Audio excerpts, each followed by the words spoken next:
Game started. Oh, I got a game from Moet Chandon,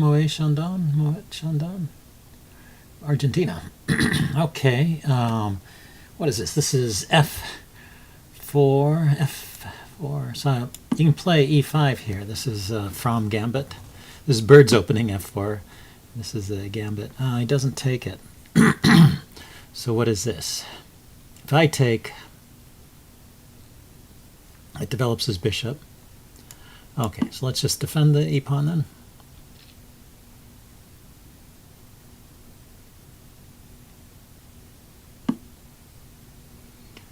Okay, knight there. Yeah, let's develop a knight to counter it. So pawn takes is what I'm thinking is going to happen at some point. And I want to keep that pawn well enough defended. If he advances the d pawn, then I'll take that.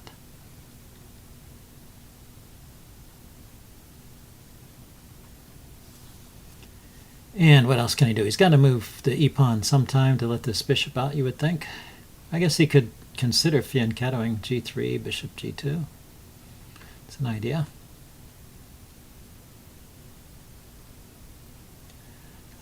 For my part, I'm probably just going to play bishop e7 and castle. I don't know where this bishop goes. Maybe it goes to g4, but it can be kicked there, and I'm not sure I want to trade it for that knight. Maybe it goes to e6, not an idea.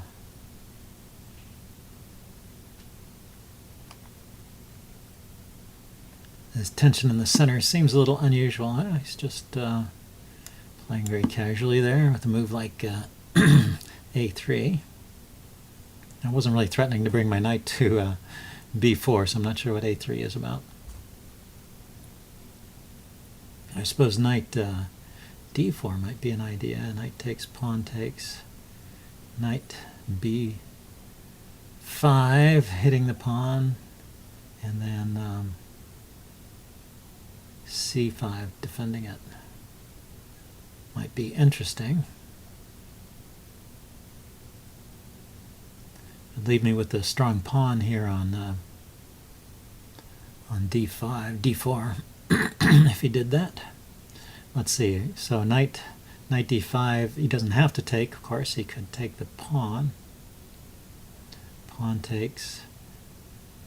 That might be a perfectly good answer. So knight d5, pawn takes. Knight d4, pawn takes e5, and he's threatening my knight. I take his knight with check, and then take back. That's an idea. So the knight there doesn't do anything, right? This pawn is not attacked. So I think I should just kick it. I don't like to leave it there hanging around. Oh, that was his idea, to maneuver to e4. Okay, not bad. Not so shabby.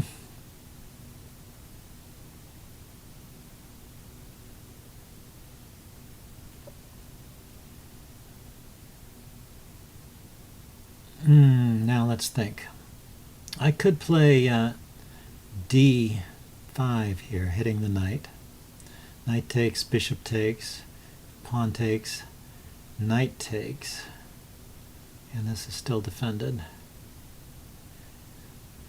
If pawn takes first, I have knight takes. Yeah, let's go ahead and kick it again. Check.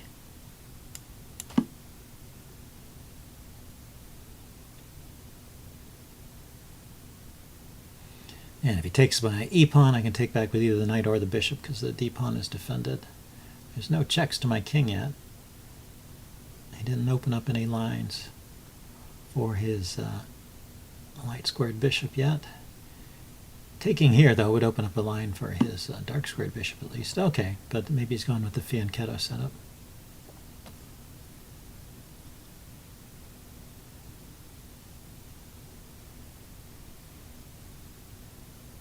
So let's pin this pawn here. That stops him from moving the e-pawn forward, at least for a moment. castle.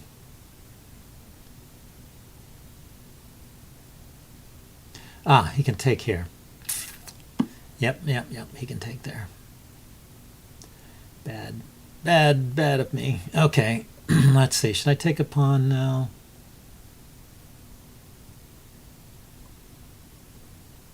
Okay, well, let's gang up on...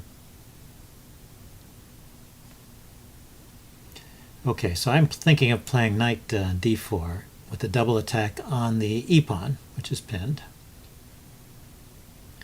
He can take the bishop, and I take back, and then he can grab my b-pawn over here with his bishop, b7. So he will run another pawn that way, but if he does that, I can grab this pawn, so maybe it's okay. And his king is still not castled, and my rooks can be activated.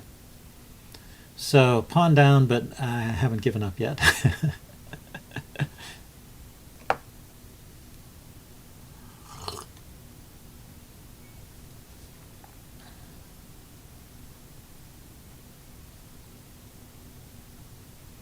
So yeah, he can think about this one. If he does nothing, I'm going to play c3 here, kick that knight out of there. He could kick my knight with, I'm going to play c6, but he took. Okay, so I have to take back with the queen. I didn't think taking with the pawn was very likely. Oh, and he just retreats the bishop. A humble retreating move. So I wonder...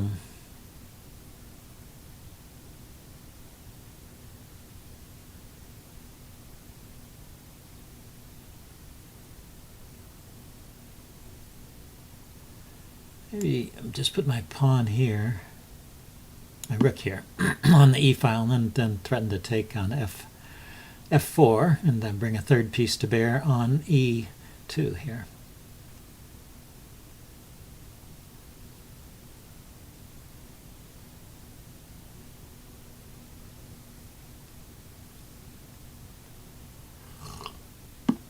He can kick my bishop. I can kick my... knight. Well, this is interesting. So knight takes, bishop takes, and if queen takes, and I take the pawn, and I've got a skewer of queen and king. Okay, so knight takes, bishop takes, king takes, and I take here with check, and I take there with check. So it's a piece sacrifice.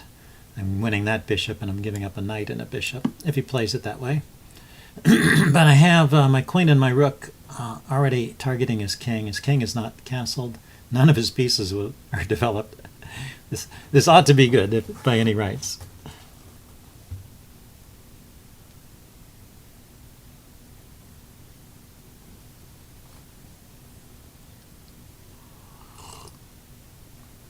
So let's try and calculate this again. Bishop takes, king takes, because of queen takes loses material. So king takes, pawn here, check. King has to move. The king should probably go in front of the bishop there, because if he goes to the left here, then I have another pawn takes check. Oh, he just gets out of there immediately. Okay, well that just gives up the piece, doesn't it? Or not? My bishop is not defended. Okay, I can take there and defend the knight with the rook. So we sort of transposed into that line. Okay, queen here, hitting along this diagonal. What do I want to do?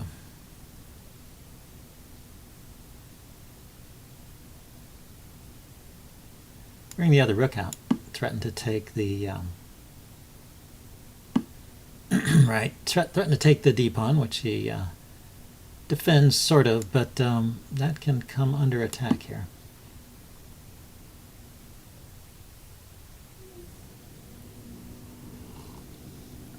So anyway, the way he played it, he let me get my attack for free, basically, because he didn't force me to sacrifice a piece there.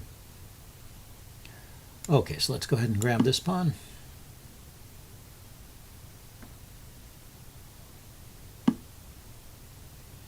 You can grab that pawn. So yeah, I thought the bishop from this square now is not doing a whole lot, so I wasn't worried about the bishop going to f4. Now the question is, do I play pawn to d3, or do I take on c3? The thing is, if I move the pawn to d3, the king can move in front of the pawn and use that pawn as shelter. And whereas if I play this way, this is an open file here, and maybe I get the bishop out of the way. Go after the c pawn and play the bishop here first. We'll Check. That opens up a square for my rook. Check. And now the king has two squares to go to, this one and this one. Should be a mate here. So the queen's guarding that square.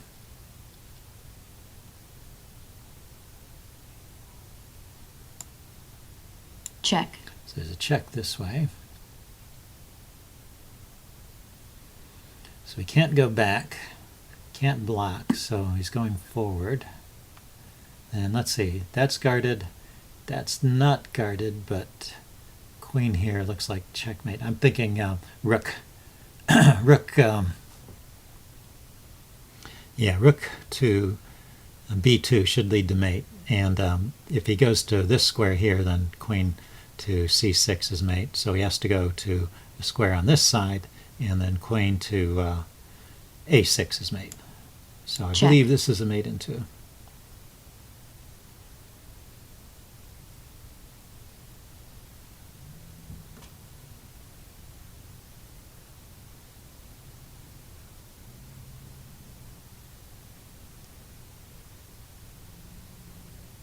Yeah, the king has three squares he can go to, 1, 2, 3, and queen here is mate.